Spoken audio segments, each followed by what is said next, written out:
Jamie?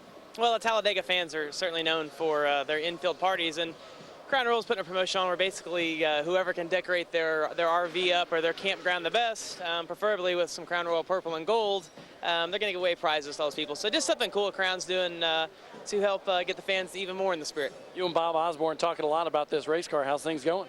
Well, it's the same car we ran fifth with in the spring, and all we did was take the Irwin paint scheme off of it and put the Crown Royal paint scheme on. So the racetrack's so much smoother, though. It's a little bit different. It's incredibly smooth. There's just not any bumps at all. So just trying to get a little more speed out of the car, and we made a few adjustments just now and have made it better. So we're going to go a little bit more in that direction and see if we can get it even faster. I'll tell you what, this is how savvy Jamie McMurray is. We came out here into the sun, Johnny, and he said, hold on, let me get my sunglasses because it's awfully bright here. So he's the smart guy. I'm not the smart guy. I'm squinting in the sun here.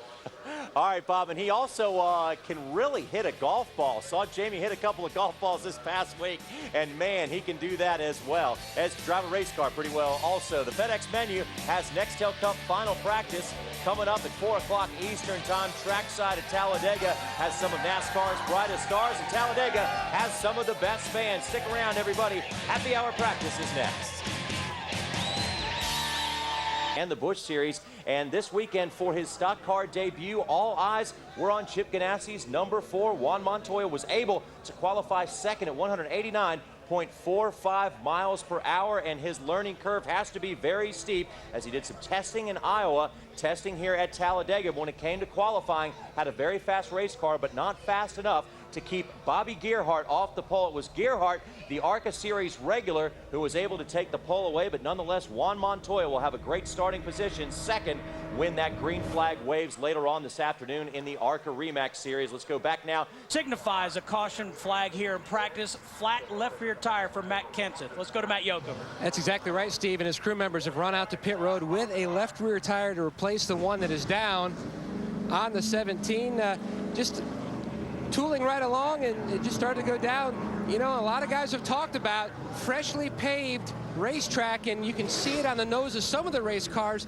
And Larry Mack, you've seen it as a crew chief. When we go to some places like this, small bits and pieces of asphalt that just come up right off the surface, which is just a common thing.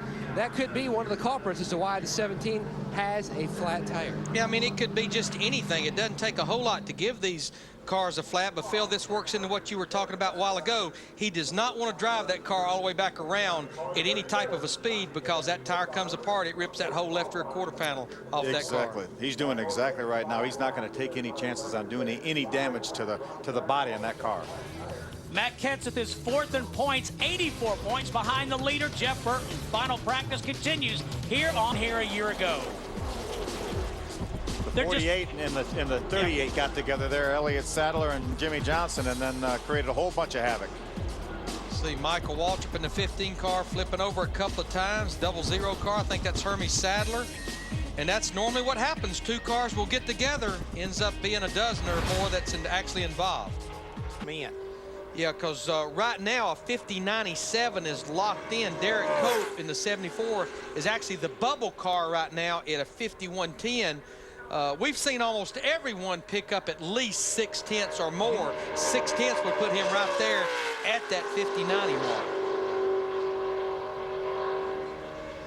And I guarantee you right now, his crew chief's down there holding his breath right along with his driver, trying to give him every bit of his positive thought process to get him back to the start-finish line to get this Petty Blue number 45 into this race. Trying to make his 779th career start here tomorrow. Kyle takes the checkered flag, shuts it down. Oh, yeah. He's the fastest of the go-or-go homers. In fact, he's 13th quickest, the second quickest Dodge. So Kyle Petty will make his 50th career Talladega start here tomorrow when they drop the green flag. Clutch effort by Kyle Petty, and as you guys have pointed out, the work was done at the race shop, so hats off to them. Kenny Wallace trying to make the race in the number 78 Chevrolet. And if he completes this lap without a problem, this is probably going to be bad news for Kirk Shelmerdine. It's probably going to send that 27 car home for the first time at a restrictor plate race in 2006. Kenny Wallace comes out of turn 4. Let's go to Allen. Who's got his specially autographed bottle of Coke with him. It's my Bobby Labonte bottle. Most of the time I drink Powerade, but today we ran good enough that they gave me a Coca-Cola, but they gave me Bobby Labonte's Coca-Cola, so I don't know how that works. How big a sense of relief when you got the time over the radio and word that you're in? Huge, huge. These guys work really, really hard. It's like I said in talking to Marty, drivers make no difference here. As long as you can keep it going in a straight line, you're okay. All the work was done at the shop. So for the guys at the shop, for Billy Wilburn and all these guys that work on this car here, and for all the guys at Evernham Motors, that build our engines and stuff, those guys did a great job for us. So I'm just thankful and said a prayer all the way around, so I was blessed. Don't let it come out your nose either. He's come up with a new rig here. Is this your new hydration system? It is. I couldn't find any Cokes yesterday. This racetrack is the wrong product. So I roamed around until I found a Coke product, found a couple of them, and now I'm in good shape. The Interstate Batteries car was real good. I just can't keep it out of the road, can I? I'm struggling. But yeah, you are. The Interstate Batteries car was really, really good. It drafted awesome. Hopefully we can find some friends out there, because I think we were top 5, top 6 on the average speed. We were good on the fast speed. So you want to drink? I guess they just want to hang out there. I'm not into sharing, thanks. Okay, thank you. No, I'm not even going to follow that up. I think I did. I think I don't know. You're in the deep end of the pool, Alan. Be careful. Yeah. You got something you want to say there? No, just say I did good. You didn't know. You know, this place is the new pavement. I'm just glad they put restrictor plates, smaller ones on there. You know, I was scared yesterday. A lot of the drivers were scared. It's going to make for exciting racing, guys. Do I detect a little sarcasm there, perhaps? No? Not at all. I think I'd just take them off, let us run 250, and just, if we're going to make it exciting, you got to make it wide open exciting. So 240, 250, I think we could do it. Probably could. Yeah, better Alan, you than me. What scared me is just looking at him with that hat on. I'm telling you, that's scaring me. I'm going to find out where he got that. Like I said, I think he was out cruising the infield last night. We'll have to see. Somebody that would wear a hat like that, I'd be scared to race around him at 50 miles per hour. I'm not sure about all that. He found it from your peeps. These are your peeps. I get ready to say. That's a good point. It really hurts coming from you, Mr. Alabama. Mr. I would have to believe somebody visiting here brought that into the state. No. Might have been some of your family. Ooh, never know. Got a problem keeping it on all 4 wheels. He has had some rough rides at this place. And as spectacular as that was, Elliott was fine. Then in 2004, comes across the start-finish line on his roof. If I'm not mistaken, that was actually probably good for somewhere finishing in the top 25, I think. I think he maybe finished 22nd. He came back up on his wheels right there. You know, it was spectacular for at least a brief moment. Jeff Gordon, he spins at Kansas a week ago. Have to work on that valence on pit road.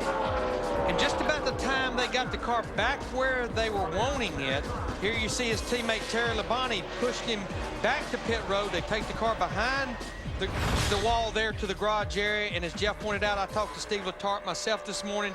He said, Larry, in all my years of racing, and I've got to say, listening to his story and what he was describing, all my years of racing, I've heard of fuel pump failures, but never the part that actually failed in that fuel pump. It's like the fork or the rod, like Jeff was describing, that lets the rod go up and down that works the pump. Oh, you are? Is that good in basketball? No. You know, Range is actually pretty good. You actually grew up a basketball player, right, Tony? Yeah, I said in Indiana, if you couldn't dribble, they'd kick you out of school. So Hoosier hysteria is all great. They do that in Kentucky, too. Let's talk about qualifying here. Are you a little concerned here, Mikey? Well, yeah, you always have to be concerned. But, man, I woke up this morning and Buffy served me and Macy breakfast in bed.